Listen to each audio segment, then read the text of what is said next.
Hello and welcome to the Witch Whisperer. Now today we're going to be answering some questions and actually going over what we need to do before we actually start casting spells. First off, getting our area situated and set up is very important. I have a cauldron starting here. I have some wax over here melting. I'm going to be finishing off some candles here. Most importantly though,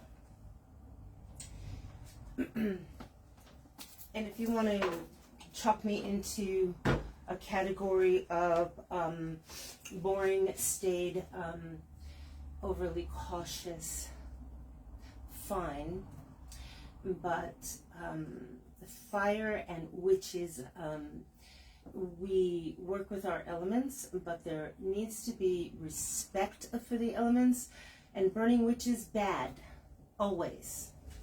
Always have respect for the elements you're working with, especially fire. No long flowing capes because you want to play witch around flaming or hot objects. No, this is not cosplay, and burning yourself is unnecessary and painful. Don't do that. We don't need fancy coverings, table coverings, and other flammable objects because it looks pretty. If you want to set up something, an altar, to take photographs, that's one thing. Not when you're doing practical work, magical or not, making candles, melting wax, working with hot objects, even in the other room. If you do, use a cauldron on an altar, make sure everything is fire retardant. And to be even safer, when you are working in the potions room, unless you are trained to use a fire extinguisher and you have the proper fire extinguisher, there's more than one. Even though they're all red, there are more than one different kind. Get something like this fire blanket.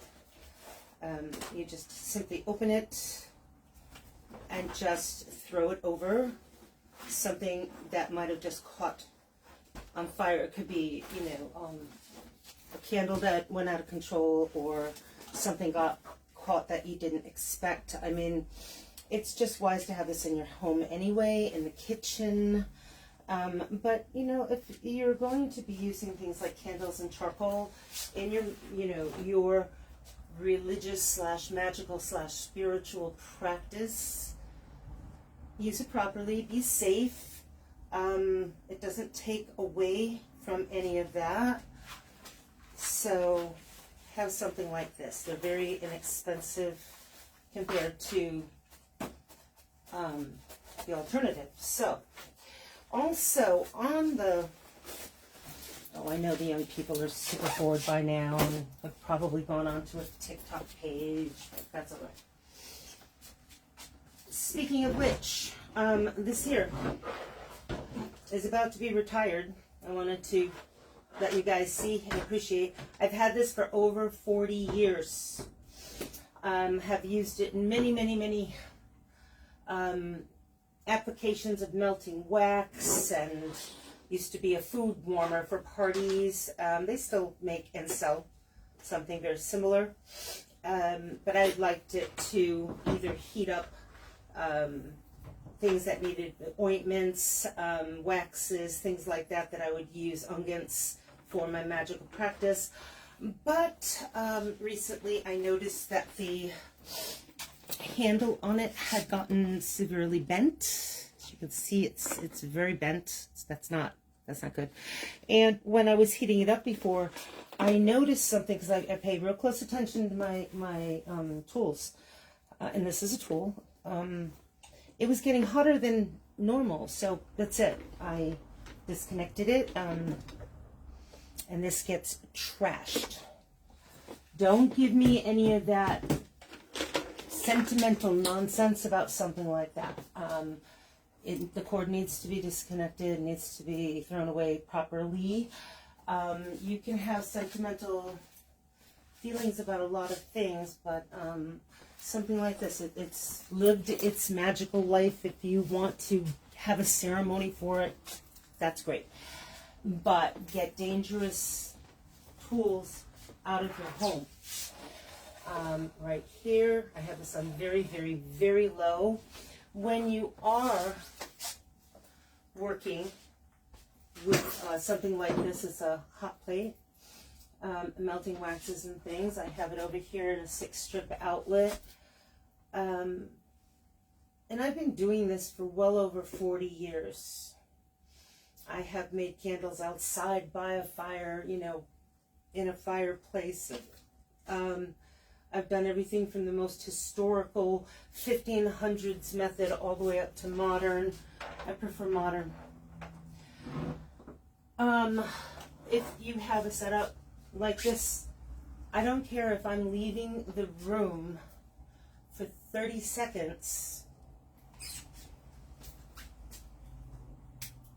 Shut off the 6-strip outlet. I run out. I get the items I need. I turn around and I come back in. It is far too easy to get distracted, to get caught up in something in another part of the house, to take a telephone call.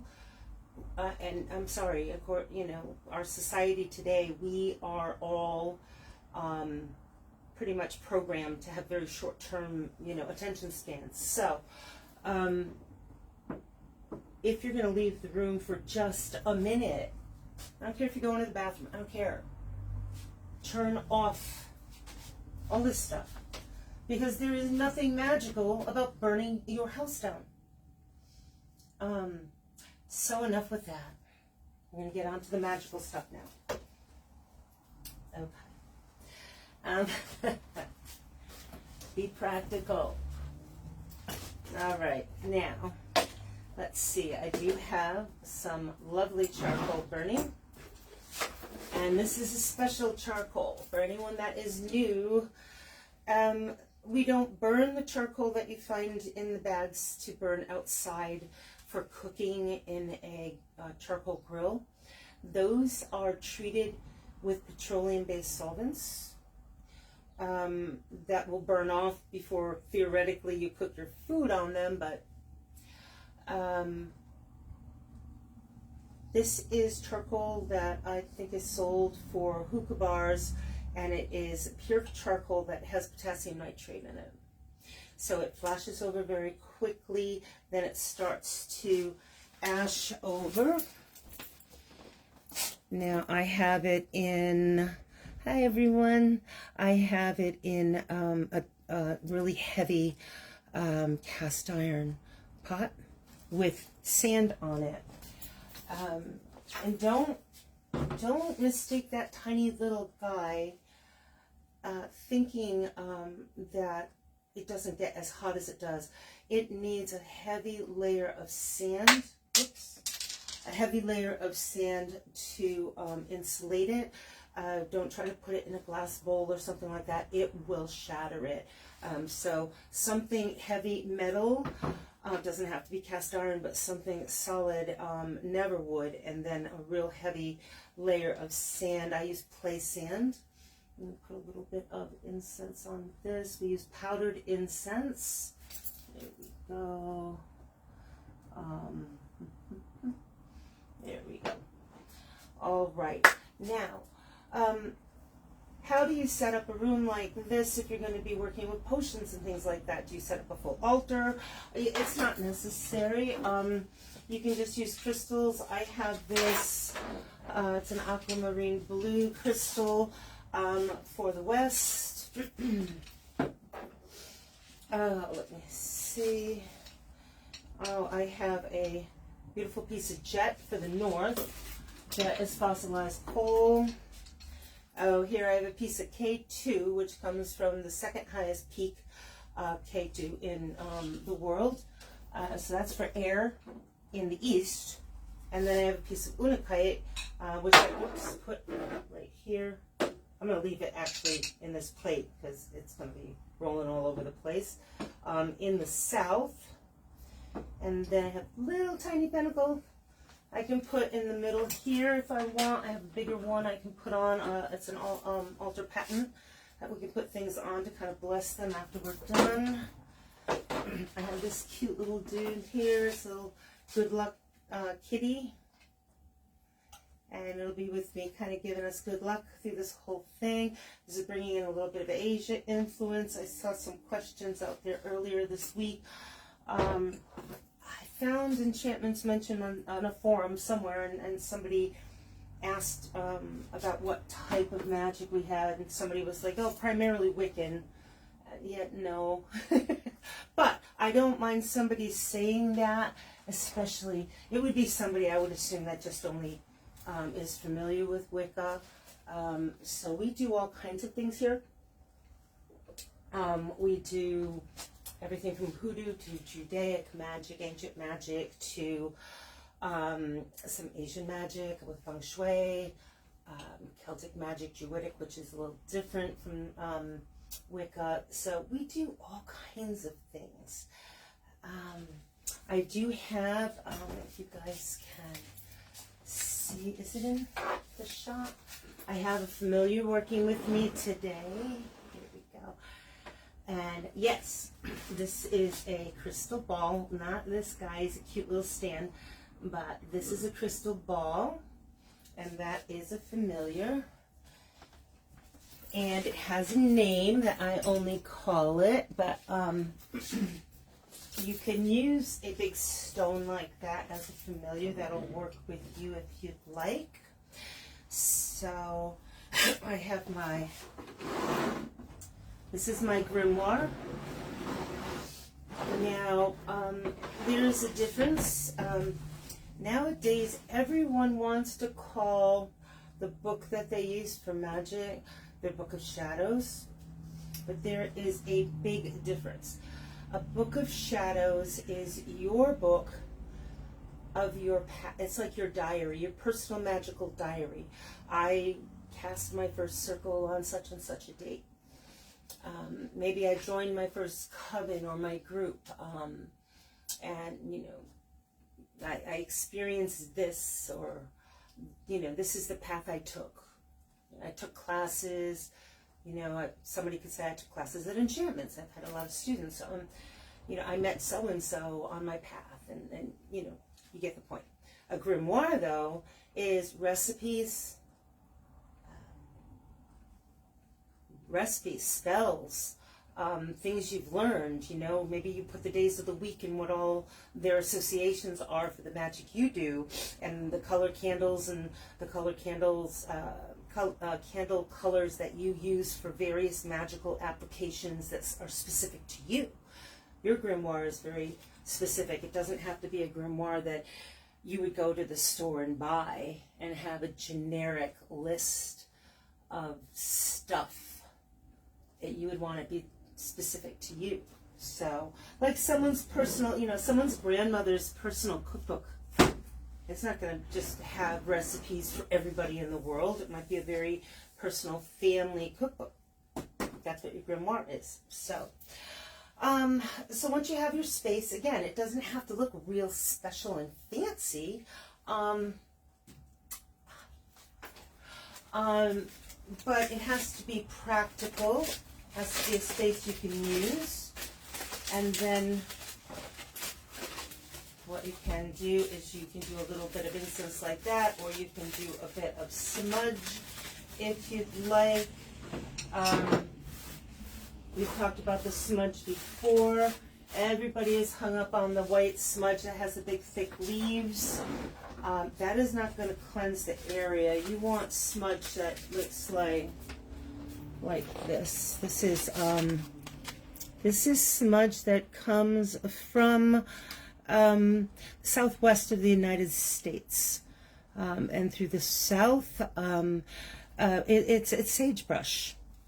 Okay, that's what the Native Americans would burn the prairies, and then you'd get this fresh growth and stuff. The big thick leaves almost looks like lamb's. Oh, what is that called? Lamb's ears. That's it, lamb's ears. That is a sage also. There are 900 varieties of sages in the world. 300 of them have a common name of white sage. So those also are a type of sage. They grow around the, New England. They tend to be more of a humid type of sage. They're great with chicken. And the Native Americans, I've been told, will use that sage to bring ancestor spirits in. So if you're looking to bring in, spirits, then that's the sage you want. Most people are burning white sage to cleanse an area and make it free from unwanted energies. So, and it's important that you have the right sage. Now that other stuff I could grow and wrap up and sell for free, but it's not bringing people back to me. So I've never done that. I've always spent the money and brought this stuff in from the Southwest, and people can tell the difference. That's what's so cool about it. You can tell the difference. So, couple other things. Let me give these a quick dip. Now these are Nazar candles, or white candles, and they have a Nazar in different shapes. Now a Nazar is commonly kind of quickly called an evil eye. But if you think about it, it's not an evil eye, because who would want to buy an evil eye?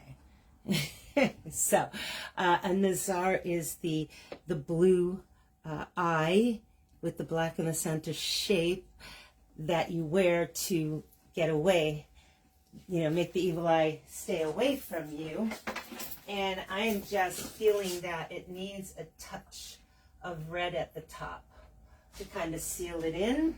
So I'm giving it a little bit of that. Why? I don't know, but let me tell you something.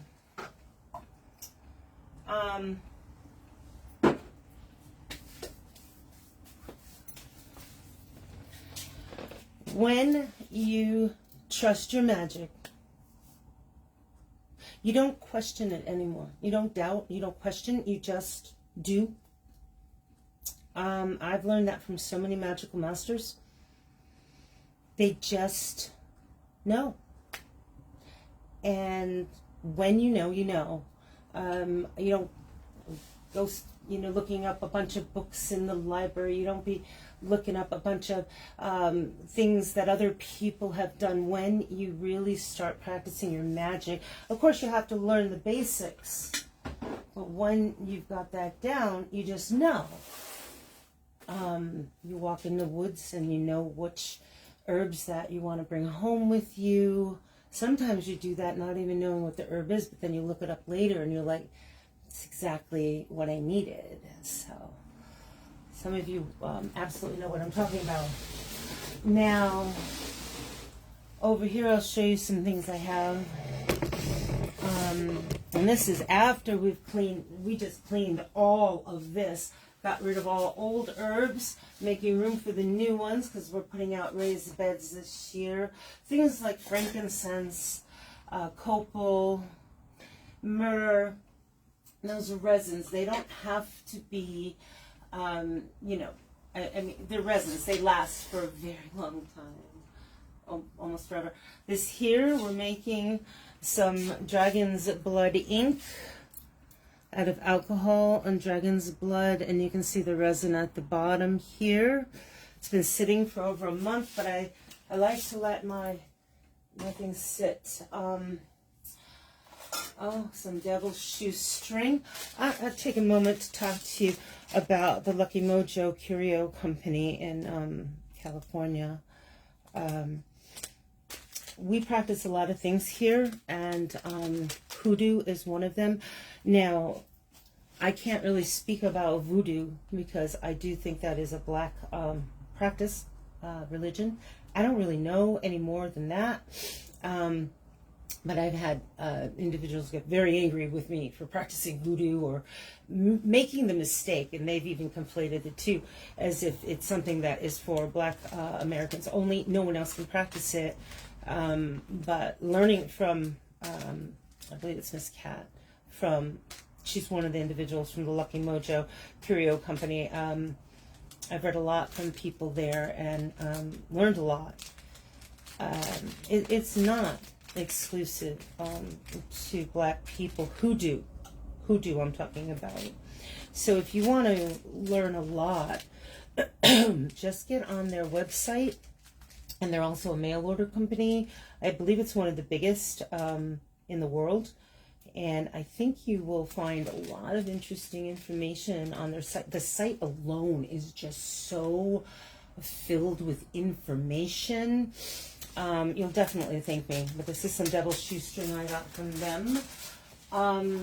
Also, this here is my Florida water.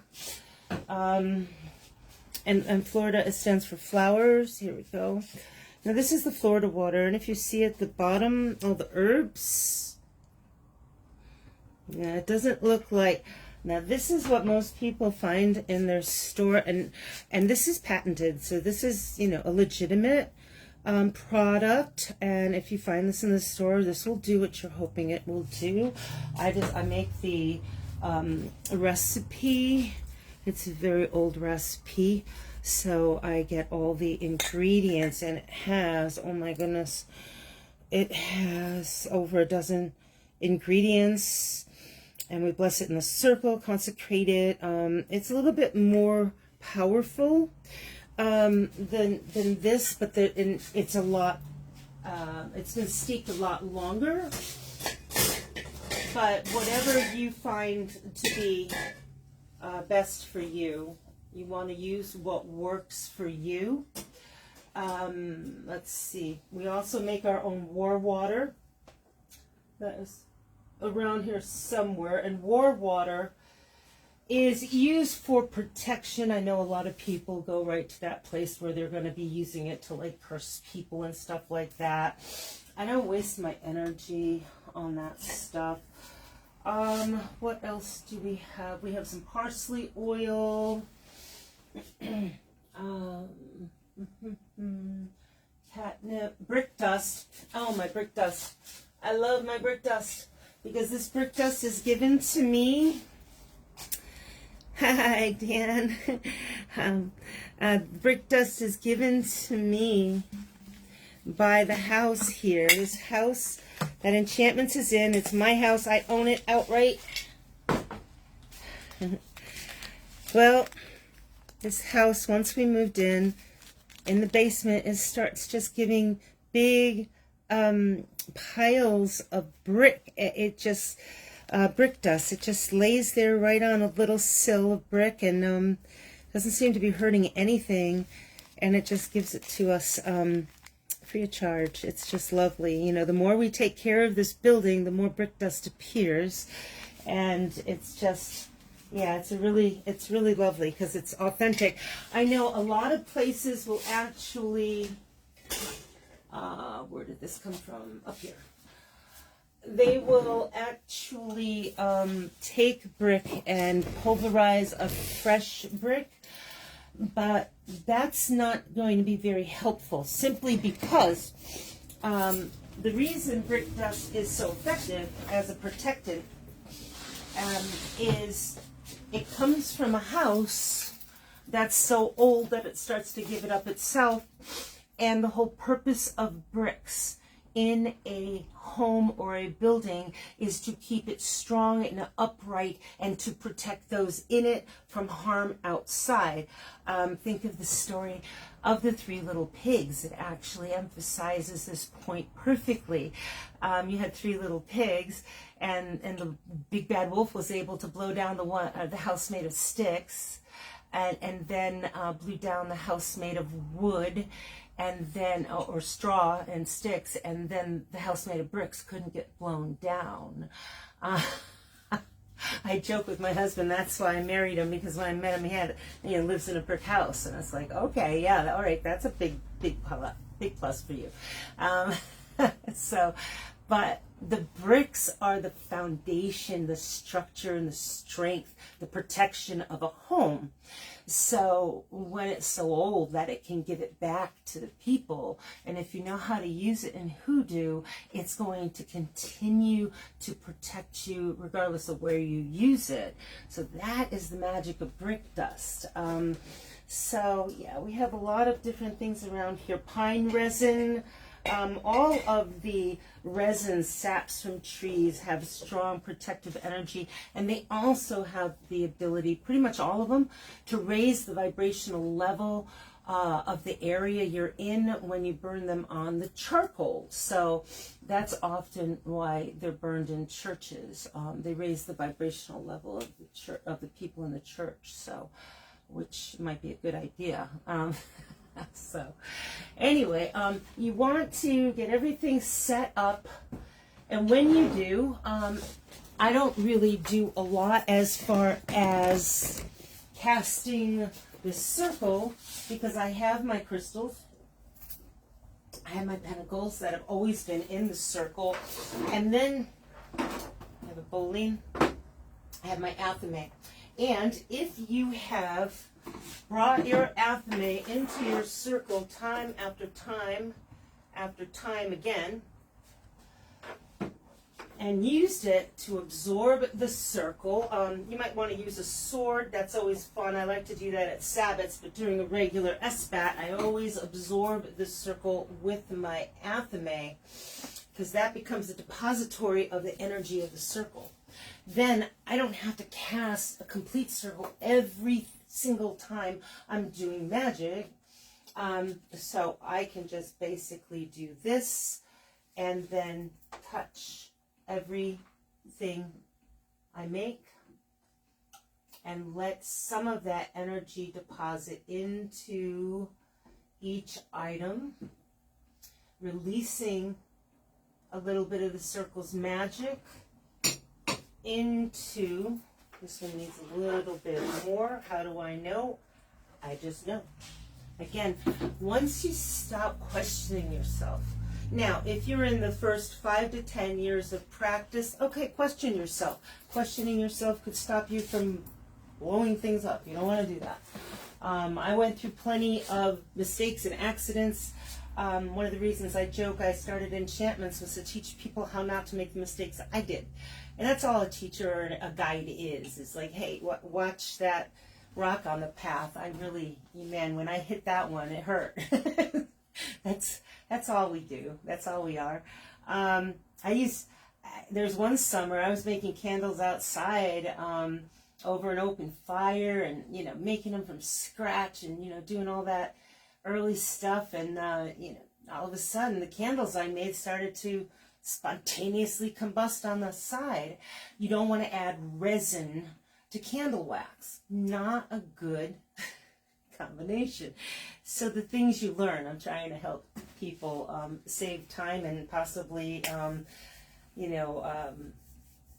getting injured. I do remember one funny story. I was making runes, as you're up to do, because you can't just buy them, you have to make them. At least back then you couldn't buy them. And I was making them out of clay, real clay, and made them all, made the whole set. These were the Norse runes. I prefer the witches runes now, but that's that's me. So I made a whole set of these Norse runes, dried them, and then I put them in this cast iron skillet, and I was going to put them in, bank them over with the coals and the fire and let them just really fire, really good. So we're sitting out by the fire late at night, stuck the runes and the cast iron skillet out in the fire.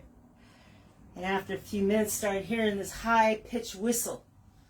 And all of a sudden, phew! What the? Phew! We had shrapnel going by our heads.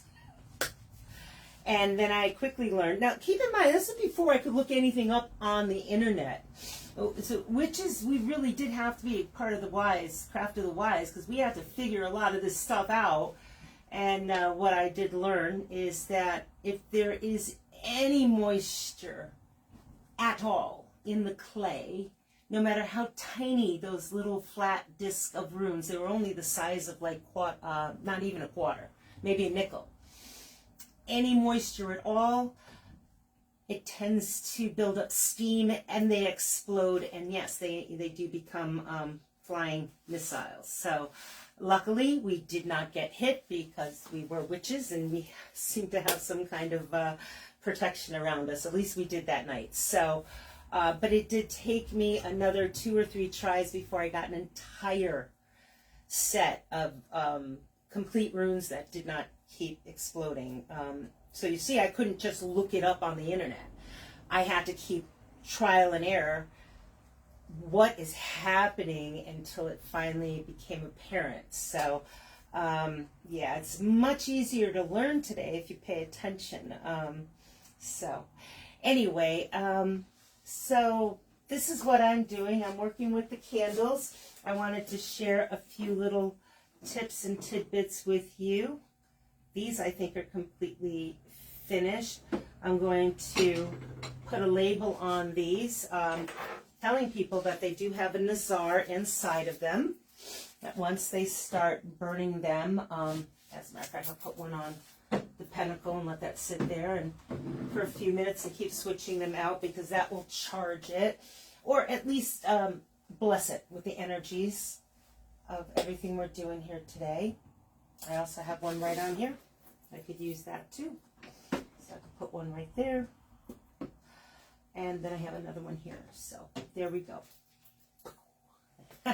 Anyway, well, I hope you guys found this interesting, fun, and of course be safe. And the Witch Whisperer will be back next Wednesday, and we'll talk about something else that hopefully is magical and fun. In the meantime, don't wait. Don't wait to read 100 books. Don't wait to find the right people. Don't wait to, cross some imaginary boundary line. Start practicing now. Do something magical, witchy, burn a candle, make a candle, make something, take a walk outside. We've got the new moon coming up. We'll be doing that SBAT at 5:05 this Saturday. So yeah, go out there and explore your witchy self, and I hope you enjoy it. So thank you so much for hanging out with me, and I'll talk to you soon. Blessings. Bye.